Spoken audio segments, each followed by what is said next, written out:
Assalamualaikum warahmatullahi wabarakatuh. Perkenalkan, nama saya Sasmita Tufino Ramadan dengan 3 NIM terakhir 137. Saya di sini berperan sebagai ketua kelompok dari kelompok 4 yang akan membahas tentang teori, pengantar, automata, dan juga bahasa. Untuk materi yang pertama akan dijelaskan oleh rekan saya, kepada rekan saya akan dipersilakan.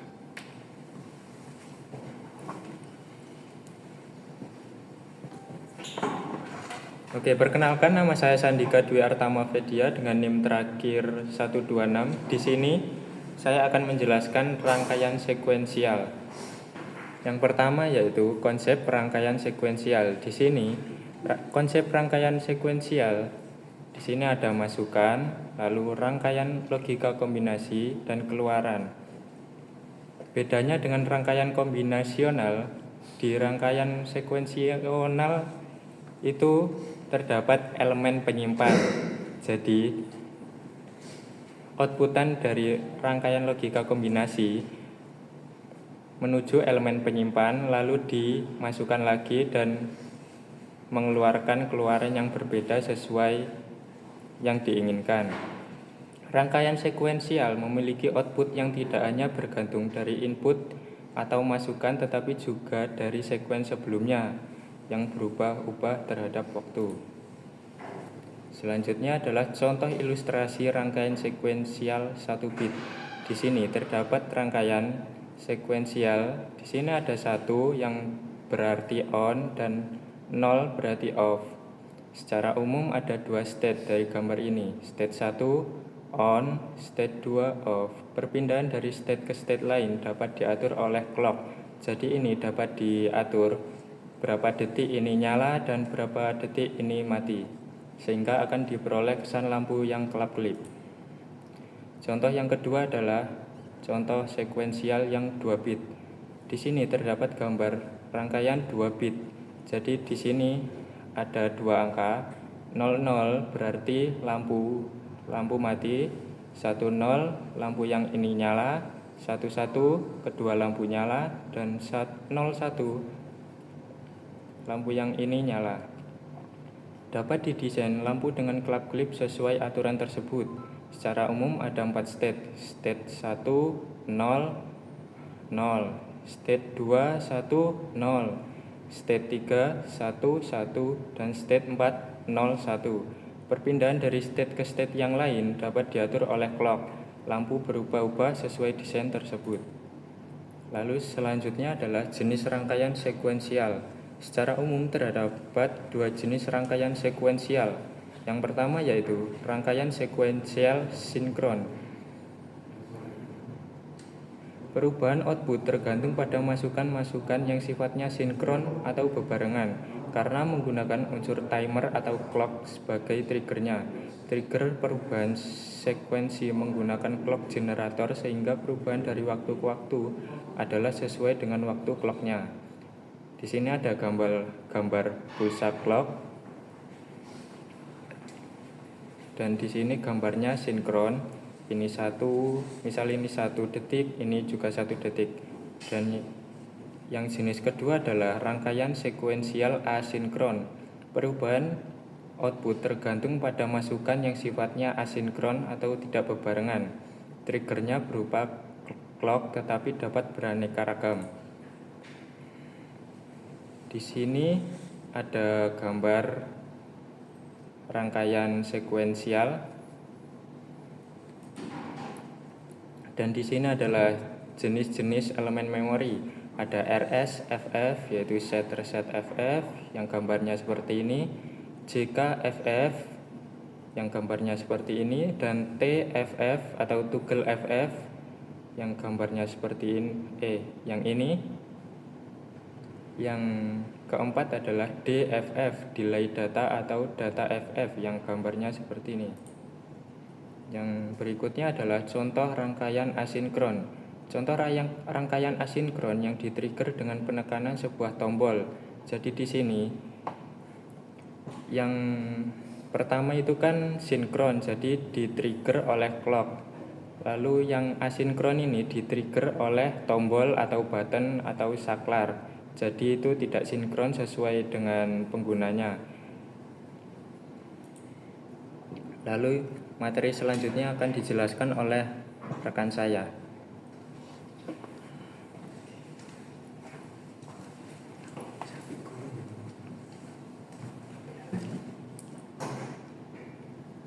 Oke, Assalamualaikum warahmatullahi wabarakatuh. Perkenalkan, nama saya Ardian Abdul Hakim dengan NIM akhir 107. Di sini saya akan menjelaskan tentang FSA atau Finite State Automata.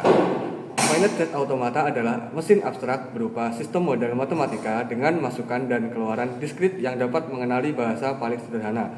Mekanisme kerja FSA dapat diterapkan pada analisis teknikal, teks editor protokol komunikasi jaringan. Kemudian di sini adalah arti bentuk simbol pada graf transisi FSA atau Finite State Automata.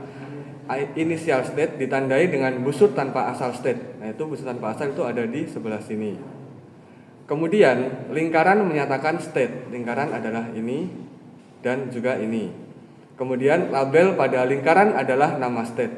Di sini lingkaran yang awal adalah bernama event, kemudian yang ini adalah bernama ODD. Kemudian busur menyatakan transisi atau arah perpindahan state. Di sini ada yang balik lagi, ada yang menyambung ke state selanjutnya atau balik lagi juga, ada yang di state selanjutnya.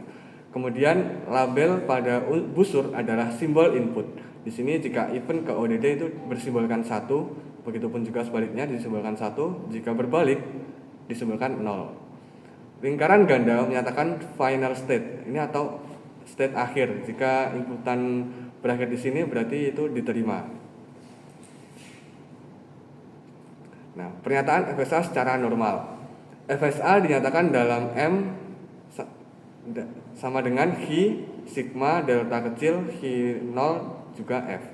Hi adalah himpunan state, kemudian sigma adalah himpunan simbol input atau masukan, delta kecil adalah fungsi transisi, kemudian Hi0 adalah state awal, kemudian F adalah himpunan state akhir. Nah, jumlah state akhir bisa lebih dari 1. Di sini saya mencontohkan himpunan state akhir hanya 1, tapi itu boleh lebih dari 1. Di sini kita melihat ada rangkaian seperti ini, kemudian ini dituliskan Hi atau himpunan state itu adalah event dan ODD. Kemudian sigma atau himpunan simbol input atau masukan. Itu ada 2, yaitu ini 0 dan 1. Karena ini 0 lebih sama, ditulis 1 juga tidak apa-apa. Kemudian Hi0 atau state awal itu ada di event. Kemudian F atau himpunan state akhir itu ada di ODD atau lingkaran yang double seperti ini. Kemudian delta kecil adalah fungsi transisi. Jika fungsi transisinya event 0, event memiliki input 0, berarti dia hanya kembali ke event. Kemudian ada event 1, berarti dari event menerima inputan 1 ke ODD, berarti berakhir di ODD. Kemudian jika ODD 0, berarti dari ODD menerima inputan 0, mutar lagi, jadi akhirnya di ODD. Kemudian yang terakhir, contoh terakhir adalah ODD 1. Bila inputan berawal dari ODD menerima inputan 1, berarti dia akan balik lagi lewat sini ke event. Contoh 1, mesin automata itu bila menerima jika jumlah bit 1 adalah ganjil. Nah, ini contoh ketika mendapat input 1101, maka urutan state yang terjadi adalah 1 event ke ODD, kemudian 1 kembali lagi ke sini ke event, kemudian menerima inputan 0, mutar lagi ke event, kemudian akan menerima inputan terakhir 1, dia akan kembali lagi ke ODD. Berarti inputan ini diterima dikarenakan dia mencapai state akhir, final state. Kemudian contoh kedua, dia menerima hanya 3 inputan. 1 event dari ODD, kemudian 0 dia putar lagi ke ODD, kemudian dia menerima inputan 1 lagi, kembali lagi. Tapi dia tidak berakhir di final state, jadi dia ditolak oleh mesin seperti itu. Oke. Sekian dari saya, terima kasih. Akan dilanjutkan oleh rekan saya yang bertugas. Perkenalkan, nama saya Elena Kamayani dengan 3 digit yang berakhir 125. Jadi saya akan melanjutkan pembahasan dari automata, language, and grammars. Nah, untuk bagian saya akan lebih detail menjelaskan tentang language. Jadi language memiliki peran penting dan sering dikaitkan dengan automata sebagai alat untuk memodelkan dan memproses bahasa. Bahasa formal dan automata. Automata adalah mesin abstrak yang dirancang untuk mengenali atau menghasilkan bahasa formal. Nah, setiap tipe automata atau misalnya finite state automata, password automata, atau Turing machine memiliki kemampuan berbeda untuk mengenali bahasa formal tertentu. Lalu, klasifikasi bahasa dalam automata. Bahasa diklasifikasikan berdasarkan hierarki Chomsky. Yang pertama ada regular language atau bahasa reguler, dikenali oleh finite state automata atau FSA. Nah, contohnya bahasa dengan pola seperti A pangkat N, B pangkat N, dan untuk N-nya sendiri yaitu 0, 1, 2, dan seterusnya. Jadi bahasa ini tidak memiliki kemampuan untuk memproses struktur yang membutuhkan perhitungan lebih kompleks seperti keseimbangan tanda kurung. Lalu yang kedua ada bahasa bebas konteks atau context free language, dikenal oleh Postdown automata atau PDA. Contoh bahasa dengan pola seperti A pangkat N, B pangkat N, C pangkat N. Nah, untuk bahasa ini digunakan untuk memodelkan struktur tata bahasa dalam pemrograman. Context free grammar atau CFG sering digunakan untuk mendefinisikan bahasa ini. Lalu yang ketiga ada bahasa konteks sensitif atau context sensitive language, dikenali oleh linear bounded automata atau LBA. Contohnya dengan bahasa dengan pola lebih kompleks seperti tata bahasa alami manusia. Lalu yang keempat ada bahasa rekursif dan tak tertentu, dikenali oleh Turing machine atau TM. Turing machine ini memiliki kemampuan untuk mengenali semua bahasa yang dapat dihitung secara algoritmi. Lalu operasi dalam bahasa dalam automata. Bahasa dalam automata dapat dimanipulasi melalui berbagai operasi. Yang pertama ada union, yaitu kombinasi string dari dua bahasa. Yang kedua ada konkatenasi, yaitu penggabungan string dari dua bahasa. Lalu yang ketiga ada clean start, bahasa yang terdiri dari semua kemungkinan kombinasi string dari. Lalu ada relasi automata dan bahasa. Automata memproses string dalam bahasa untuk memutuskan apakah string tersebut termasuk dalam bahasa. Finite state automata yang memproses string dengan membaca satu simbol berlangkah.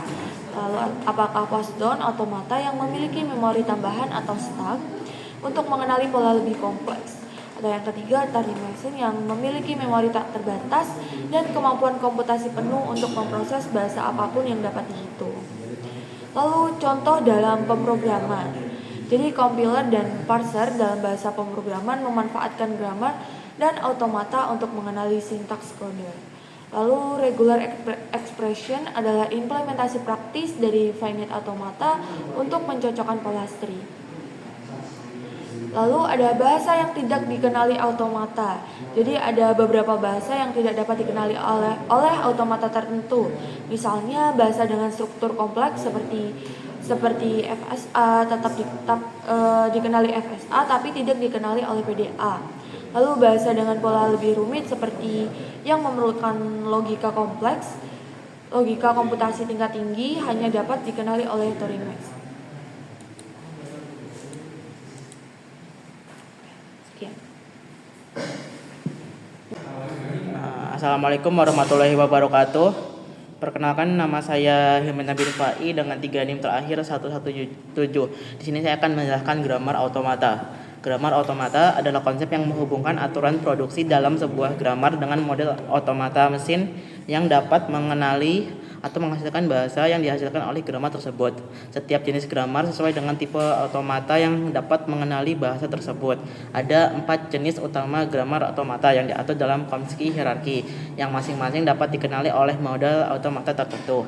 Jenis-jenis grammar automata itu ada 4: regular grammar, context free grammar, context sensitive grammar, unrestricted grammar. Regular grammar Grammar yang produksinya berbentuk sederhana di mana non terminal hanya digantikan oleh satu simbol terminal atau simbol terminal diikuti dengan satu non terminal. Ciri-cirinya bahasa yang digunakan biasanya sederhana dan dapat digambarkan dengan ekspresi reguler. Contohnya adalah bahasa yang hanya mengandung pola berulang atau urutan simbol tertentu. Konteks free grammar. Di grammar di mana aturan produksinya berbentuk A dapat digantikan oleh alfa di mana AA adalah non terminal dan alfa adalah urutan simbol yang terdiri dari terminal atau non terminal. Ciri-ciri dapat menghasilkan bahasa yang memiliki struktur hierarkis atau bertingkat seperti bahasa yang memiliki pasangan simbol yang saling terkait. Misalnya tanda kurung yang seimbang. Yang ketiga adalah konteks sensitif grammar. Grammar itu dengan aturan produksinya berbentuk alfa a beta dapat digantikan dengan alfa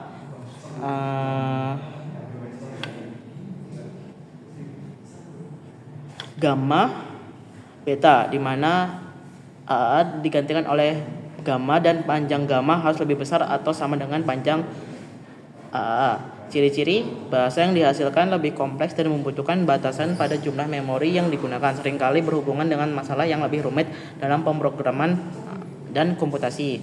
Unrestricted grammar. Grammar tanpa batasan pada bentuk aturan produksinya. Aturan produksi dapat berbentuk apa saja tanpa ada batasan panjang simbol yang digantikan. Ciri-cirinya bahasa yang dihasilkan dapat mencakup segala hal yang dapat dihitung oleh mesin Turing yang termasuk bahasa yang sangat kompleks dan tidak terhingga. Contohnya regular grammar. Aturan produksinya S dapat diganti AS atau dapat diikuti dengan B. Bahasa yang dihasilkan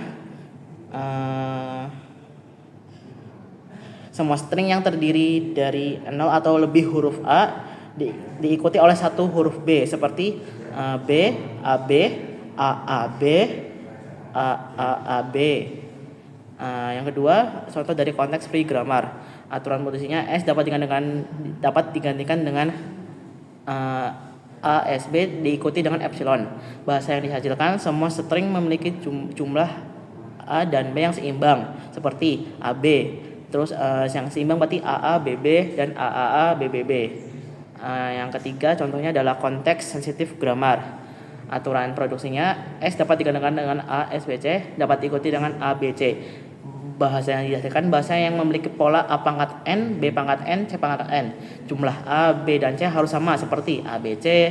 Terus AA, BB, CC. Berarti AA-nya 2, BB-nya 2, CC-nya 2. Berarti yang seterusnya seperti AAA, BBB, CCC. Unrestricted grammar. Aturan produksinya S dapat dengan SS atau dapat diikuti dengan AS dan dapat diikuti dengan B. Bahasa yang dihasilkan bahasa yang sangat kompleks yang dapat mencakup berbagai bentuk string, termasuk bahasa yang tidak dapat dihitung oleh mesin yang lebih sederhana. Cukup sekian, terima kasih. Dan materi selanjutnya akan dijelaskan oleh rekan saya. Assalamualaikum warahmatullahi wabarakatuh. Perkenalkan, nama saya Sasmita Taufik Nur Ramadan. Pada kesempatan kali ini saya akan menjelaskan tentang non-deterministic finite automata atau bisa disebut dengan NFA. Jadi apa itu NFA? NFA adalah model komputasi yang digunakan dalam teori automata untuk mengenali bahasa formal.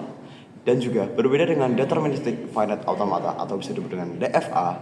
NFA memungkinkan beberapa transisi dari satu keadaan pada simbol masukan yang sama atau bahkan tanpa simbol masukan atau bisa disebut dengan epsilon transition.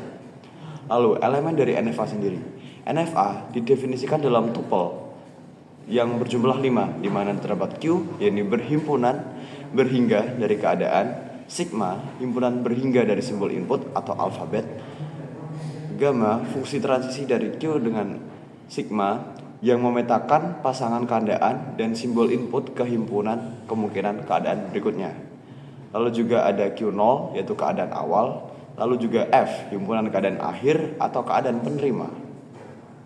Ciri khas dari NFA sendiri, yang pertama adalah non-determinisme, yaitu adalah sebuah keadaan yang dapat memiliki beberapa transisi untuk simbol input yang sama. Lalu yang kedua adalah dapat memiliki transisi epsilon atau gamma, yaitu berpindah keadaan tanpa membaca simbolnya. Lalu juga ada paralelism, dapat dianggap menjalankan banyak jalur komputasi secara paralel untuk memeriksa sebuah kemungkinan jalur. Lalu bagaimana sih cara kerja NFA? Saya akan menjelaskan bagaimana cara kerja NFA. Kita misalkan kita berada di keadaan Q1, suatu NFA dengan N1.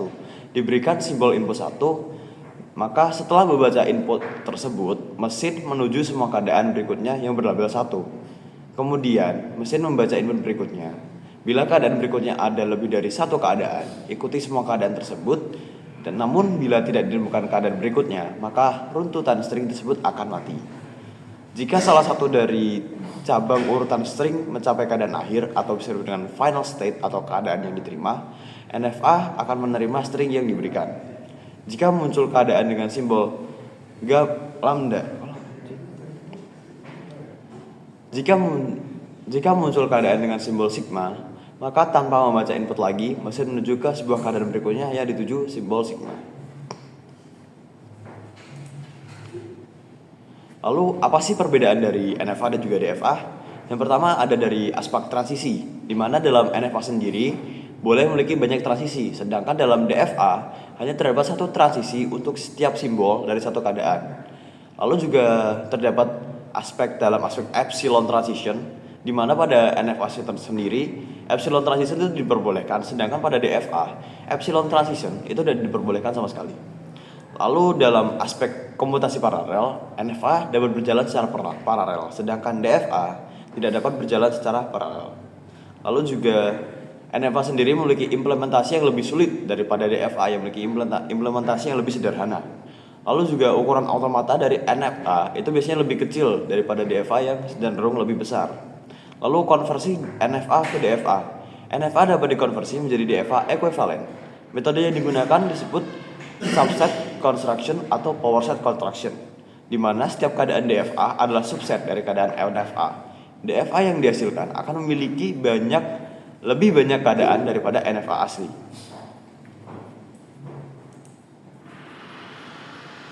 Lalu contoh transisi dari NFA. Disebutkan terdapat Q, yaitu Q0, Q1, Q2, Q3, dan Q4, dan juga dengan sigma A, B, C. Lalu akan dimasukkan pada gamanya melalui tabel transisi, yang dimana Q0 menuju A terdapat Q0 dan juga Q1, Q0 menuju B terdapat Q0 menuju Q0 dan Q2, lalu Q0 ke C yaitu adalah Q0 dan juga Q3. Nah, perbedaan dari NFA dan DFA sendiri, NFA bisa melakukan transisi atau tujuan ke dirinya sendiri secara berulang. Oke, jadi bagaimana contoh transisi dari NFA sendiri? Kita misalkan memiliki Q yaitu Q0, Q1, Q2, Q3, dan Q4, dan juga sigma A, B, C. Dan juga terdapat delta yang disebutkan dalam tabel transisi. Bisa dilihat Q0 diinputkan oleh A akan menuju Q0 dan juga Q1, diinputkan diinputkan B akan menuju Q0 dan Q2, dan Q0 jika diinputkan dengan C akan menuju ke Q0 dan Q3. Nah, ini adalah perbedaan dari NFA dan DFA, di mana pada DFA sendiri jika diinputkan dari salah satu sigma akan menuju ke salah satu Q-nya juga. Sedangkan pada NFA bisa kepada dirinya sendiri ataupun lebih dari satu. Maka dari itu jika Q0 bisa disebutkan dilihat bahwa Q0 diinputkan dengan A bisa ke Q0 dan juga Q1. Lalu keuntungan dan kekurangan dari NFA. Keuntungannya sendiri yaitu lebih fleksibel dan mudah digunakan untuk mendesain sebuah automata. Yang kedua, ukuran automata lebih kecil daripada DFA. Namun kekurangannya adalah implementasinya itu lebih rumit karena banyaknya jalur transisi dan juga harus dikonversi ke DFA untuk implementasi yang lebih efisien.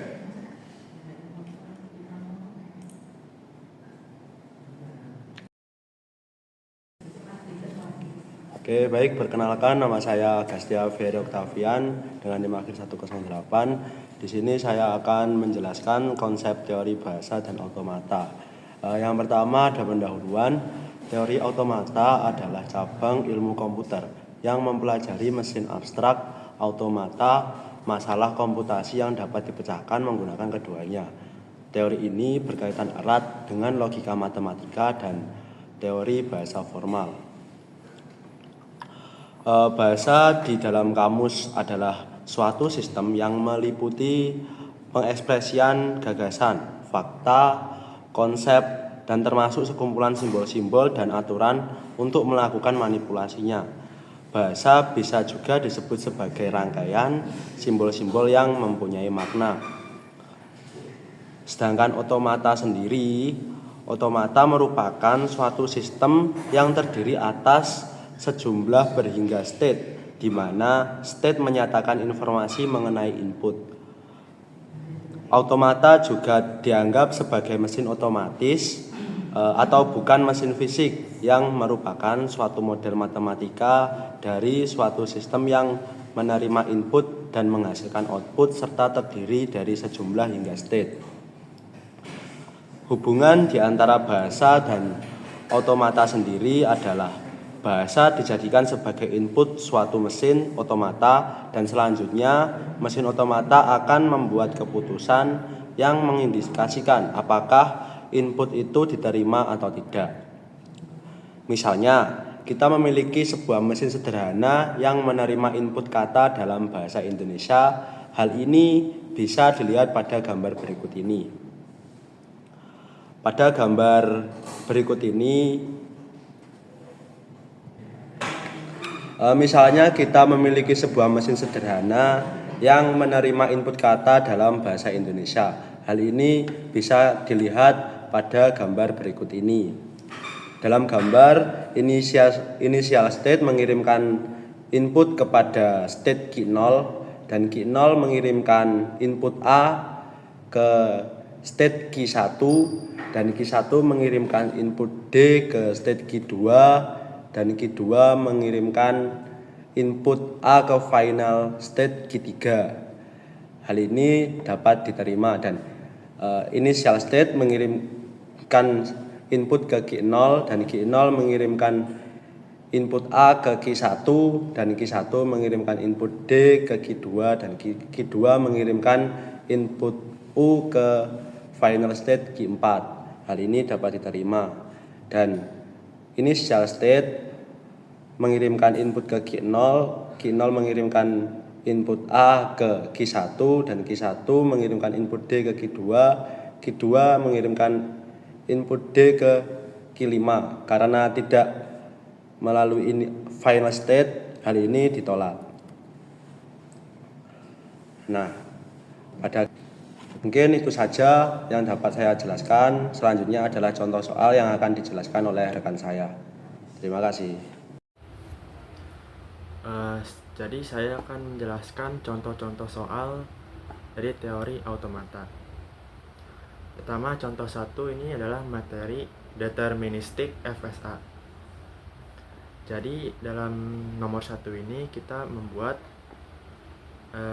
diagram transisi dari tabel yang sudah disediakan.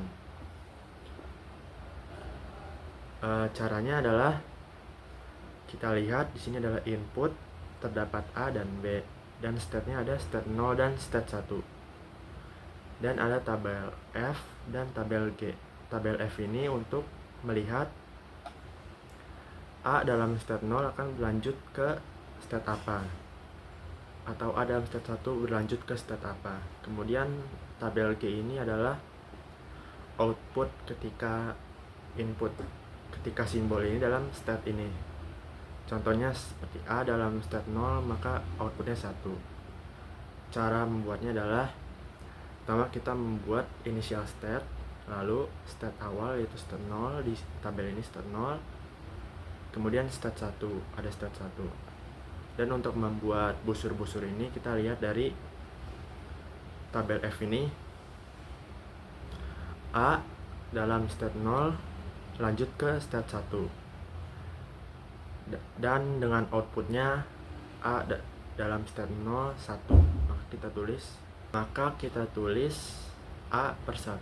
A adalah input dan 1 adalah output. Kemudian B dalam state 0 lanjut ke state 1 dengan outputnya adalah 1. Maka tulis di sini karena sudah ada busur yang tadi, kita tulis di sebelah A per 1 dan B per 1. Lalu lanjut A dalam state 1 kembali ke state 0 dengan outputnya adalah 0. Jadi tulis A per 0 garis dari state 1 ke state 0. Kemudian B dalam state 1 kembali ke state 1. Jadi kita buat busur dari state 1 kembali lagi ke state 1. Outputnya adalah 1. Maka kita tulis B per 1. Lalu nomor 2, sama seperti tadi kita membuat initial state, dan di sini ada state 0 dan state 1, maka kita buat state 0 dan state 1. Pertama, A dalam state 0 lanjut ke state 1 dan outputnya 0, maka A per 0 dari state 0 ke state 1.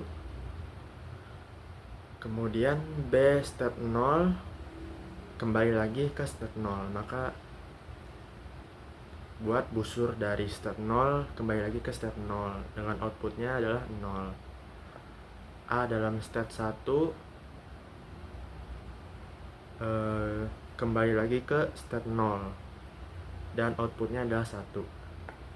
B dalam state 1 kembali lagi ke 0 dan outputnya 1. B per 1.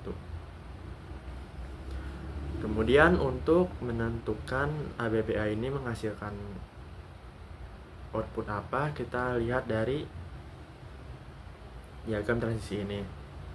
Pertama kita mulai dari initial state. Lalu dalam step 0 pertama adalah ada A dalam step 0 menghasilkan outputnya 1 dan lanjut ke step 1, maka kita tulis 1 output dari A tadi. Kemudian kita lanjut ke B, kembali lagi ke step 1 dan outputnya 1, maka outputnya kita tulis 1 dan kita tetap di step 1. Kemudian B dalam step 1 lagi, kembali lagi ke state 1 lagi dan outputnya 1, maka 1. Lalu yang terakhir A dalam state 1 kembali ke state 0, outputnya 0, maka ABBA ini adalah 1, 1, 0. Lalu yang kedua ini, pertama dari state 0, A dalam state 0 lanjut ke state 1, outputnya 0, maka tulis 0. Lalu A dalam state 1 kembali ke state 0 dengan outputnya 1. Nah kemudian B dalam state 0 kembali lagi ke state 0, outputnya 0. Lalu kita tetap di state 0, kita input B lagi, kembali lagi ke step 0 lagi, outputnya 0. Lalu kita lanjut ke A dalam step 0 lanjut ke step 1 dan outputnya 0. Kemudian B dalam step 1 kembali ke step 0, outputnya 1, maka 1. Dan terakhir A dalam step 0 ini lanjut lagi ke step 1 dan outputnya 0. Dan di contoh soal kedua ini kita membuat tabel dari diagram transisi yang disediakan. Cara membuatnya adalah pertama kita lihat state apa saja yang ada dalam diagram transisi ini. Di sini ada state 0 dan state 1. Maka kita buat tabel untuk state dan masukkan state 0 dan state 1. Kemudian lihat input atau simbol apa yang terdapat dalam diagram ini. Di sini ada A dan B. Lalu maka kita masukkan A dan B 2 kali ya. Kemudian kita mengisi tabel F ini, tabel dalam A dalam state ini, maka akan berlanjut ke state apa? Dilihat dari diagram ini. Pertama di sini dari state 0, dalam state 0 A berlanjut ke state 1 dan outputnya 0, maka A dalam state 0 state 1 dan outputnya 0. Dan B dalam state 0 kita lihat di sini kembali lagi ke state 0 dan outputnya 1, maka state 0 dan 1. Lalu A dalam state 1 kembali lagi ke state 1 dan inputnya 1, maka state 1 dan outputnya 1. Yang terakhir B dalam state 1 kembali lagi ke state 1, maka state 1 dan outputnya 1. Lalu contoh soal ketiga ini materi non-deterministik FSA. Bedanya dengan deterministik FSA yaitu bisa dilihat dari diagram ini. Kalau non-deterministik, salah satu state ini bisa ketika input dalam suatu state bisa ke lebih dari satu lintasan. Contohnya state 2 B ini bisa ke state 1, state 0, dan state 3. Atau bisa dilihat dari tabel ini. Nah, cara membuat diagram transisi dari tabel ini, pertama kita buat dulu state-nya. Ada state 0, state 1, state 2, dan state 3. Lalu membuat busurnya, pertama dari state 0, A dalam state 0 tidak ada, maka tidak perlu membuat busur. Lalu yang B dalam state 0 lanjut ke state 3, maka buat busur dari state 0 ke state 3. Kemudian ada A dalam state 1, ada 2 lintasan. Pertama kembali lagi ke state 1 dan lanjut ke state 2. Dan B dalam state 1 lanjut ke state 3, maka state 1 ke state 3. Kemudian ada A dalam state 2, tidak ada, maka tidak usah membuat. Lalu B dalam state 2 terdapat ada 3 lintasan, ada 3 state 0, state 1, dan state 3. Dan dalam state 3 tidak ada state selanjutnya dari A atau B. Lalu untuk contoh soal 4 ini kita membuat tabel dari diagram transisi.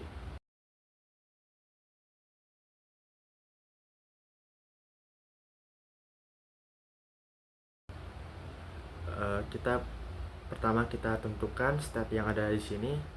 Ada state 0 masukkan dalam tabel tabel S. Ada state 0, state 1, dan state 2. Ada dan tabel input ada A dan B. Ada A dan B. Kemudian F ini kita tentukan dari pertama state 0. A dalam state 0 lanjut ke state 1. Dan ada lagi state 2. Maka state 1 dan state 2. Kemudian yang B, karena di sini tidak ada, maka lanjut ke state 1. Dalam state 1 A kembali lagi ke state 1 dan B lanjut ke state 2, maka state 1 dan state 2 B. Kemudian ada lagi B ke state 0, maka state 0 dan state 2. Dan di state 2 ini tidak ada busur yang mengarah dari state 2 ke state lain, sehingga tidak perlu diisi atau dikosongkan gitu. Lalu yang terakhir ini dalam contoh soal 5 ini kita menentukan apakah A, B diterima. Pertama kita mulai dari state pertama. A dalam state pertama kita bebas menentukan lintasan. Jadi lintasannya boleh pertama A kembali lagi, kemudian A lagi, kembali lagi, A kembali lagi 3 kali, kemudian lanjut ke C. Dan B dalam state C kembali lagi ke C, dan ini berakhir di final state. Karena lintasan ini berakhir di final state, maka A B ini diterima. Jadi sebuah string diterima jika ada beberapa lintasan dalam diagram transisi A dimulai pada state awal dan berakhir pada state akhir atau final state. yang berbentuk dua lingkaran ini. Kemudian selanjutnya akan dijelaskan oleh teman saya. Baik, sekian dari materi yang disampaikan dari kelompok kami. Kami mohon maaf jika ada salah kata ataupun gestur tubuh yang kurang mengenakan. Kami pamit dari kelompok 4. Wassalamualaikum warahmatullahi wabarakatuh.